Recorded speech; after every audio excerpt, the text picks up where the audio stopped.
Hello, everyone. Eddie here again. And today, what I want to talk about is the American farmers. And I'm going to weave in rural America versus urban America. One of the things, the reason why I created this channel and create these videos is trying to understand or wrap my head around why so many Americans would vote Donald Trump in despite him telling us who he really is.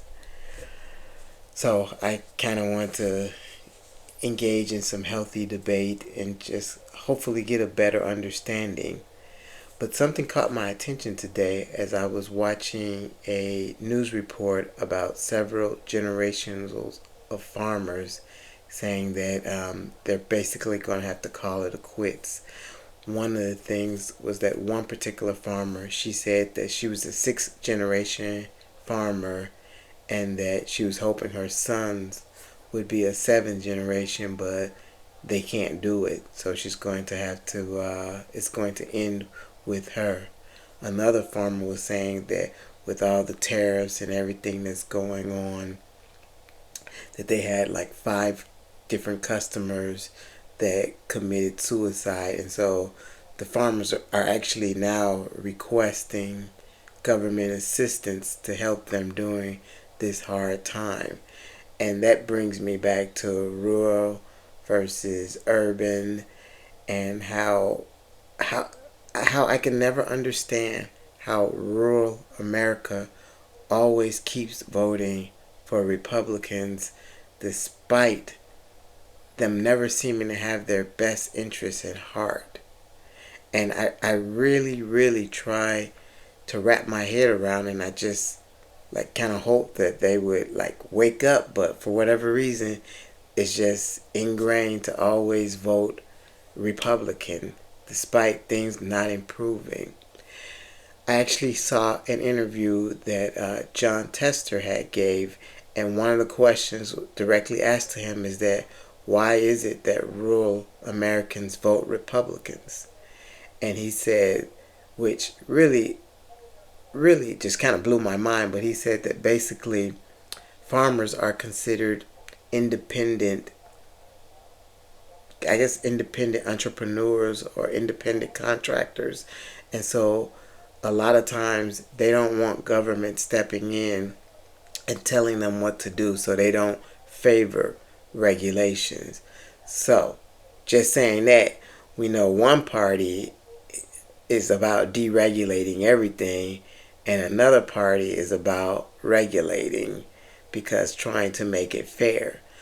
So I can say this truthfully is that I actually respect the fact that farmers do not like excessive regulation, or for that matter, don't like any regulation. I can respect that.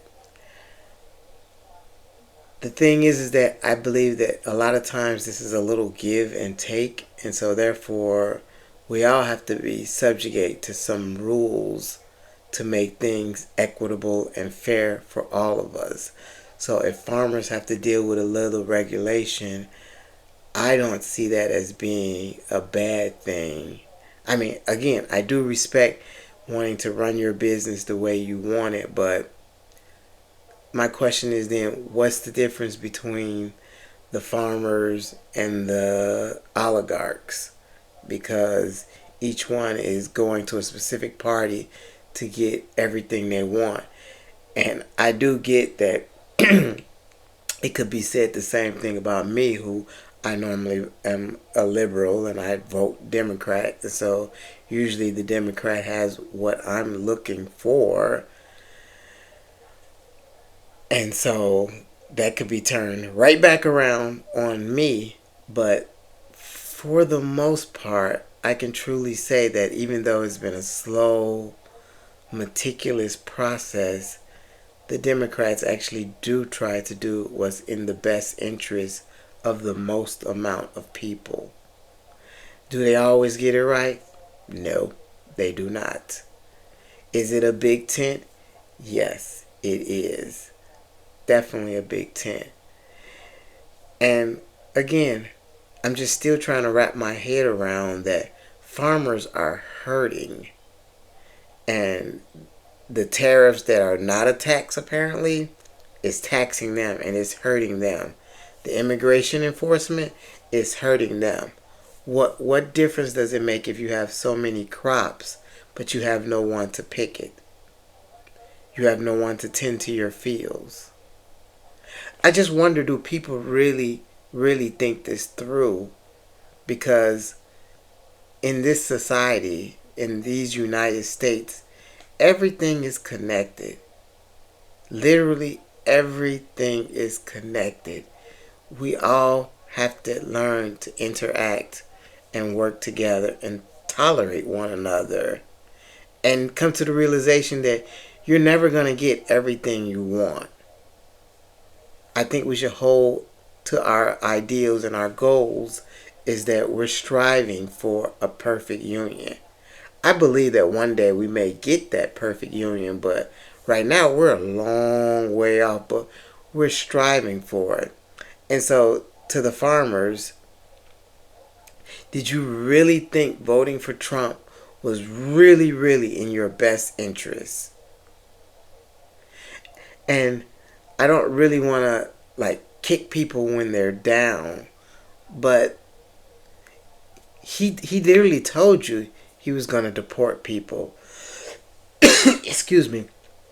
Kamala Harris literally said that he was going to wage war on city, that it was going to be hurtful, that it was going to be an authoritarian slide. You received all your warnings, but again, I'm going to throw farmers in the same bracket, maybe not financial wise, but in that oligarchy bracket where you see this is what your goal is, this is what you want.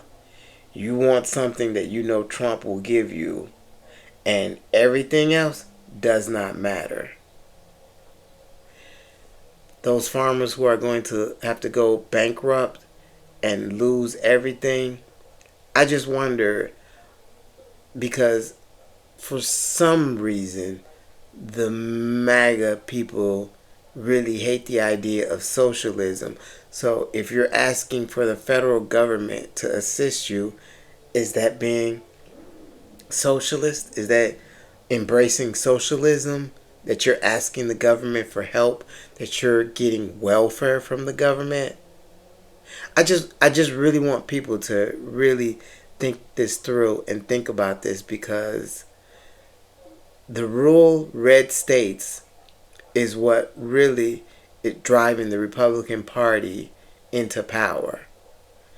And I don't understand, and I would love someone post it in the comments section.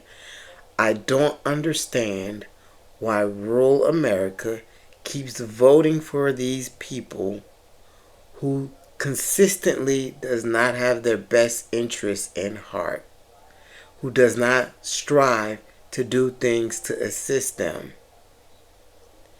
And if you don't believe me, take 5 minutes of your time and look up who has been more beneficial to farmers in the past 50 years. Has it been under Democratic leadership or Republican leadership? You might be very surprised. Well, depending on which way you sway politically, you may be very surprised. But I say all that to say that even though I still question why they vote the way they do, I still don't like seeing my fellow Americans suffer. Maybe that's the liberal bleeding heart in me. I don't think we should lose generations of farmers who feed us Americans, who feed our nation, who feed people overseas. I hate any business falling. I just wish that come time when the next election cycle rolls around, that we vote some of these people out who are not doing anything to assist us or to help us. Because really, I really want to know, Is there anyone who still says they're better off now than when Joe Biden was in office? And if you answer yes to that, give me a few specific examples. 2 or 3 will be fine. That how you're better off since Trump is in office versus Joe Biden. I'm just really curious. At any rate, it's just my opinion. I thank you for stopping by my little corner of the web and watching the video. And if you keep watching them, I'll keep creating them. Thank you and have a good one.